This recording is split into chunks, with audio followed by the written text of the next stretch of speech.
Bonjour à tous, mais que veut dire ce titre? Qui a fait cette vignette digne des pires vignettes que j'ai pu faire en 2016? La bélonéphobie peut-elle se soigner à l'aide de l'acupuncture? Vous aurez toutes les réponses et même plus dans cette vidéo. En vrai, cette vidéo est très importante, genre vraiment. Regardez-la en entier bien jusqu'au bout car il se peut que vous appreniez des petites choses que vous ne saviez pas. C'est la définition du mot apprendre. Lumière. Il y a quelques jours, nous avons passé le million d'abonnés sur cette chaîne, c'est incroyable et je vous remercie sincèrement. Le 16 janvier sortira la vidéo spéciale du million. Parce que là, vous m'avez pris un petit peu de cours. Aujourd'hui, on va parler de ce qu'est réellement le mentalisme et de sa définition. En 2016, j'avais fait une vidéo sur le sujet. En 2017, une autre, j'en parle dans chacun de mes spectacles, dans chacun de mes livres, mais, il y a un mais, j'ai pas fait de vidéo sur le sujet en 2018. Bon, bah c'est de ma faute aussi.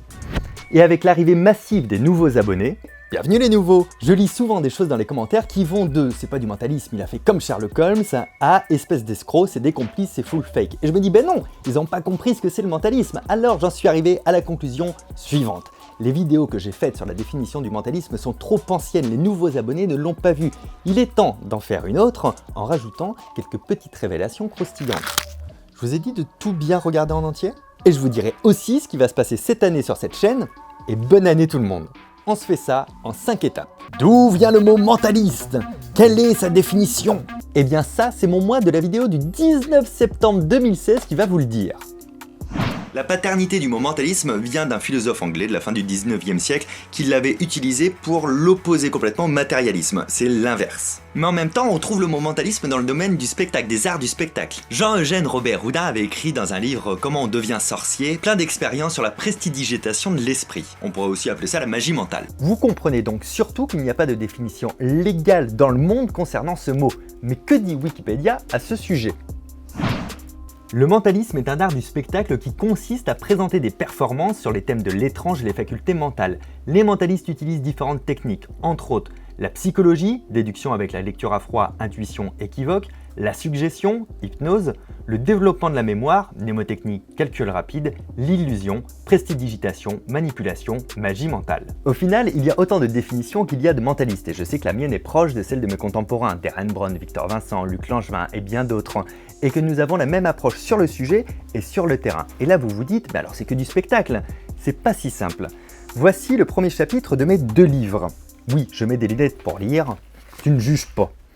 Je me suis défini ainsi, je me suis auto-proclamé mentaliste. Personne ne m'a adoubé, c'est donc mon cas et celui de tous les mentalistes, nous sommes tous auto-proclamés ainsi. Il est donc important lorsque vous lisez, engagez, apprenez, regardez un mentaliste que vous connaissiez ce qu'il met derrière ce mot. Pour ma part, le mentalisme vise à exploiter les possibilités innées que nous offre notre mental dans le but d'être plus performant, plus autonome et de vivre mieux, mais aussi dans le but de divertir, de bluffer et d'interpeller.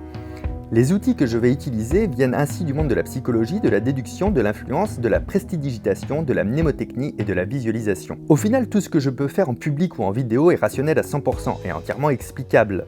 Je me défends de posséder un quelconque pouvoir ou don inexpliqué. Tout le monde peut être amené à reproduire ce que je fais moyennant une somme de travail, apprentissage, recherche, curiosité et entraînement. Donc il est bien clair que je n'ai aucun don, aucun pouvoir spécial, que tout ce que je fais est explicable, comme je peux d'ailleurs le dire sur scène. C'est beaucoup plus clair le mentalisme. Pas du tout. Non mais c'est plus clair dans ce que ça n'est pas.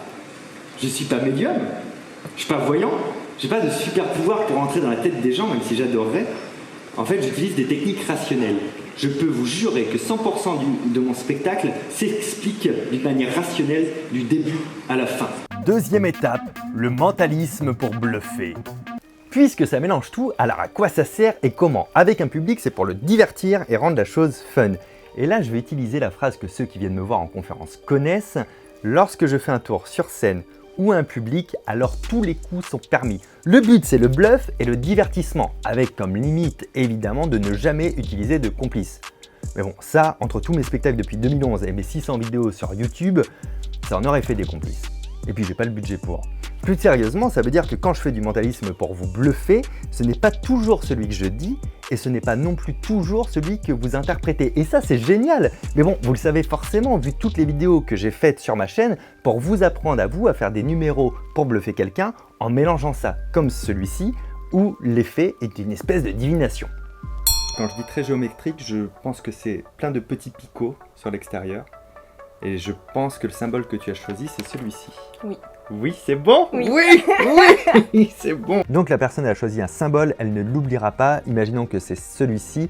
Vous avez vu dans quelle zone c'était, donc dans votre tête, vous savez que c'est dans le 1, 2, 3, 4. C'est tout ce que vous avez à retenir, c'est dans le 1, 2, 3, 4. Et puis c'est pareil dans mes livres, où sur les 50 chapitres, il y a toujours une dizaine de chapitres avec des tours comme ça. Il y a des dizaines et des dizaines de vidéos sur cette chaîne qui vous permettent vous aussi de bluffer les gens avec du mentalisme, si vous en avez envie. Il y a aussi l'illusionnisme pur pour assurer le mentalisme, mais ça on en reparlera à l'étape 4. Troisième étape, le mentalisme pour apprendre. C'est la partie la plus personnelle du mentalisme, essayez de voir les choses différemment et d'apprendre. Ici, pas besoin de résultats proches de 100% comme lorsqu'on fait le show, puisque c'est pour sa propre vie. Ça englobe la détection de mensonges, la lecture du non-verbal et ce que l'on peut en faire, la lecture des micro-expressions, comment mieux se concentrer, etc. C'est aussi le sujet d'un gros nombre de mes vidéos et on retrouve ça dans mes livres ou les quelques conférences que je fais. D'ailleurs, vous m'avez souvent demandé en commentaire mon background, alors j'ai fait des formations en hypnothérapie, formation en PNL même s'il y a du tri à faire là-dedans, formation en synergologie même s'il y a un énorme tri à faire là-dedans, formation en micro-expressions et j'en passe. Et quasi quotidiennement, je complète ça avec mes lectures soit pour apprendre sur le sujet, soit pour m'actualiser toujours sur le sujet. En fait, au final, ma limite dans cette catégorie, c'est la science dure, quand je vous explique quelque chose. Mais attention, je n'ai rien inventé, je ne suis qu'un passeur de savoir passionnant et je suis moi-même passionné. D'ailleurs, avant 2011, quand je suis passé sur scène en théâtre, je vivais entre autres des formations que je donnais sur le sujet dans le milieu professionnel. Après, le but, c'est de rendre ça accessible en astuces pratiques pour la vraie vie, comme dans cette vidéo. Premier point, c'est bien sûr la classique poignée de main. Quand on serre la main à quelqu'un, surtout pour la première fois, ça veut toujours dire quelque chose. Bien sûr, la liste de ce qu'on peut mettre dans cette catégorie du mentalisme n'est pas exhaustive, elle dépend simplement de vous, de vos envies, de vos besoins, en gros de votre définition. Quatrième étape, le mélange des genres. C'est pour ça que je refais une vidéo de définition sur le sujet, que j'en parle à chacun de mes spectacles et que j'y consacre un chapitre dans chacun de mes livres. Il y a parfois une ambiguïté entre le mentalisme pour apprendre et celui pour bluffer. C'est normal, c'est du divertissement. Si vous compreniez toujours tout à chaque fois, ce serait aussi plat qu'un magicien qui vous fait un tour de cartes tout en vous expliquant en même temps.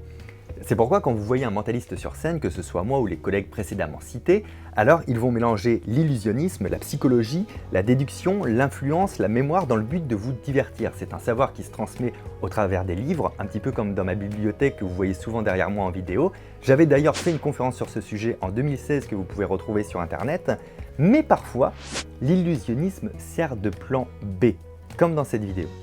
Choisir une carte au hasard, je vous donne Vous voulez un que je jeu. choisisse? C'est un jeu comment? Alors attendez, Demandez à Pauline de la choisir plutôt. C'est pas très intéressant. C'est pas très intéressant comme jeu.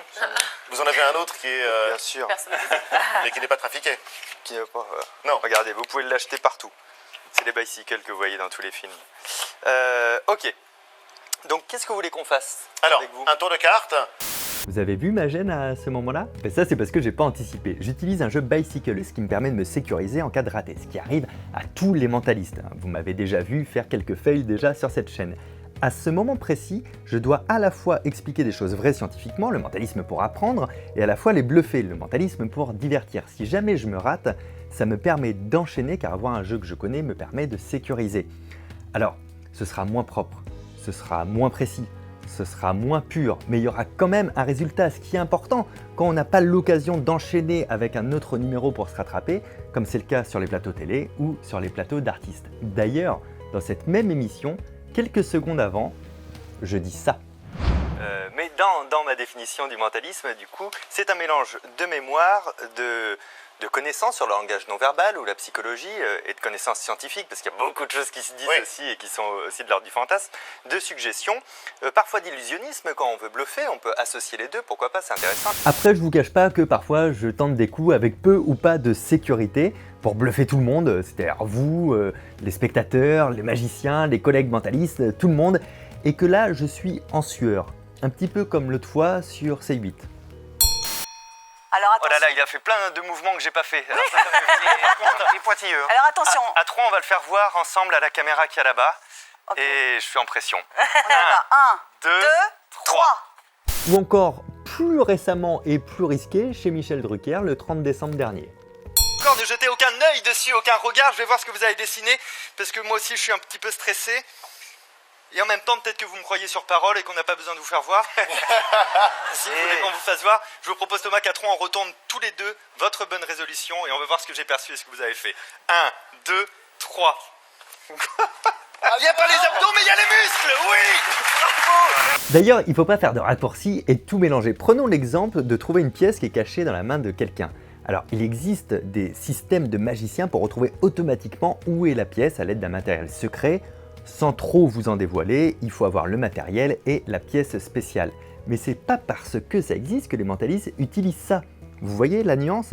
Personnellement, pour faire ça, j'utilise uniquement des techniques de mentalisme d'observation et d'ailleurs, je vous invite, si un jour vous me croisez, où que ce soit, à prendre l'une de vos pièces et à me mettre au défi de trouver dans quelle main vous la mettez. Je le ferai, que ce soit dans la rue, dans un train, dans un magasin, même à la piscine. Je le ferai. 5e étape, il n'y a plus de mentalisme sur la chaîne. Je taquine, mais c'est pour vous faire écho à ce que je peux lire parfois dans les commentaires. Il y a le même ratio de mentalisme sur cette chaîne en 2018 qu'en 2017, qu'en 2016. Cette chaîne, elle traite de deux choses, du mentalisme et de mes passions sur tout ce qui touche le mental. Du coup, la chaîne est découpée en 4 catégories. Le mentalisme, comme le mentalisme dans la rue en décembre. Le mental game, comme les casse-têtes, d'ailleurs j'en faisais 4 par mois, je pense que je vais réduire à 2 par mois cette année pour en trouver des plus sympas. Le mental fun, comme la chasse au trésor à la Redbox en décembre. Le mental tips, ça ce sont les astuces comme la vidéo sur le code Vigenère de décembre. Donc cette année, je continue à explorer ces 4 catégories en essayant d'équilibrer parfois un petit peu mieux tout ça. Il y aura toujours une vidéo le mercredi matin à 6h et au minimum une deuxième le samedi matin ou le vendredi soir. Si vous me suivez depuis un petit moment, vous savez aussi qu'il y a une série qui va sortir cette année, fin d'année j'espère, une sorte de série qui fait marcher votre mental. Donc vous allez encore voir passer quelques partenariats pour financer tout ça. De votre côté, vous pouvez soutenir mon travail et parfois les grosses productions en désactivant Adblock quand vous regardez mes vidéos ou en rejoignant la communauté de la chaîne via le bouton rejoindre. Il y a quelques avantages, il y a un lien dans la description. Je vous souhaite une très belle année 2019, n'oubliez pas de mettre un pouce en l'air, abonnez-vous à la chaîne si ce n'est pas encore fait, réalisez-vous, ne doutez pas, n'attendez pas d'être parfait, on ne l'est jamais, essayez de faire ce que vous repoussez depuis très longtemps, car 1 vaut toujours mieux que 0. A très bientôt, ciao.